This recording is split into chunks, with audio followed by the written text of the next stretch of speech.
கரூரில் கார் மீது லாரி மோதிய விபத்தில் கார் தீப்பிடித்து எரிந்ததில் 4 பேர் உயிரிழந்த துயர சம்பவம் நடைபெற்றிருக்கிறது. கூடுதல் தகவல்களை செய்தியாளர் கண்ணனிடம் கேட்கலாம். கண்ணன், இந்த விபத்து எங்கு நடைபெற்றது, எப்போது நடைபெற்றது, விபத்துக்கான காரணம் என்ன? பத்மபிரியா, இந்த விபத்து கரூர் மாவட்டம் தென்னிலை அருகே நல்லியம்பாலம் என்ற இடத்தில் விபத்து நடந்துள்ளது. அதாவது இந்த சாலை கரூருக்கு கோயம்புத்தூர் சொல்வதற்கான பிரதான சாலையாகும். இந்த சாலையில் கோயம்புத்தூரில் மேட்டுப்பாளையத்தில் ஒரு லாரி ஒன்று வந்து கொண்டிருந்தது.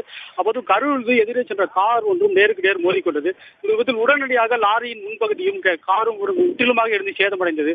இதில் காரில் 4 பேர் பயணித்துள்ளதாக தெரிய வருகிறது. இதில் 3 பேர் சம்பவ இடத்திலேயே உடல் கருகி இறந்திருக்கின்றனர். அதேபோல் லாரியில் இருந்த ஒரு நபரும் உடல் கருகி இறந்துள்ளார். மேலும் 3 நபர்களுக்கு காயமடைந்து இவர்கள் கரூரில் உள்ள தனியார் மருத்துவமனையில் சிகிச்சையாக சேர்க்கப்பட்டுள்ளனர். பத்மபிரியா, கண்ணன், காரில் இருந்தவர்களை காப்பாற்ற நடவடிக்கை எதுவும் எடுக்கப்படவில்லையா? காரில் பயணித்தவர்கள் யார் என்ற தகவல் குறித்து தற்போது வரையில் ஏதேனும் தகவல் சேகரிப்பு நடைபெற்றிருக்கிறதா? விவரங்களை சொல்லுங்க. பத்தொன்பது இந்த கார் லாரியும் மோதி கொண்டதில் உடனடியாக கார் தீப்பற்றிக் கொண்டது. கார் தீப்பற்றி கொண்டதில் லாரியின் முன்பகுதியில் தீப்பற்றிக் கொண்டதால் மற்ற பகுதியில் அருகில் இருந்த ஓடி வந்து காப்பாற்ற முயற்சி செய்திருக்கிறது. அப்பொழுது கார்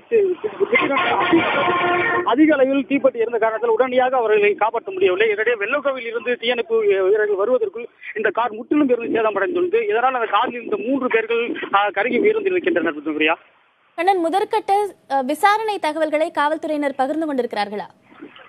காவல்துறையின் தற்சமயம் அந்த தீவிர விசாரணை நடத்தி கொண்டிருக்கிறார்கள். ஏனால் இந்த காரில் பயணித்த உயிரிழந்தவரை தவிர பாக்கி 2 நபர்கள் ஆபத்தான நிலையில் கரூர் தனியார் மருத்துவமனையில் அனுமதிக்கப்பட்டுள்ளார். அவர்களும் தொடர்ந்து விசாரணை மேற்கொள்ள காலதாமம் ஆவதால் அதே மாதிரி லாரியில் இருந்த ஒரு நபரும் காயமடைந்துள்ளார். அவரும் தற்சமயம் தனியார் அரசு சிகிச்சை பெற்று வருகிறார். இவர்களும் தற்சமயம் விசாரணை நடத்த முடியாத நிலையில் இருக்கிறதால் தற்சமயம் அந்த விபத்தை நேரில் பார்த்தவர்களும் போலீசார் விசாரணை நடத்தி வருகின்றனர். இன்னும் சிறிது நேரங்களுக்கு விபத்துக்கான காரணங்கள் முழுமையாக தெரிய வரும் எதிர்பார்க்கப்படுகிறது. பத்மபிரியா, இதுவரையில் வழக்கு ஏதேனும் பதிவதற்கான முகாந்திரம் கிடைத்திருப்பதாக சொல்லப்படுகிறதா? விசாரணை நிலவரம் குறித்து சொல்லுங்க.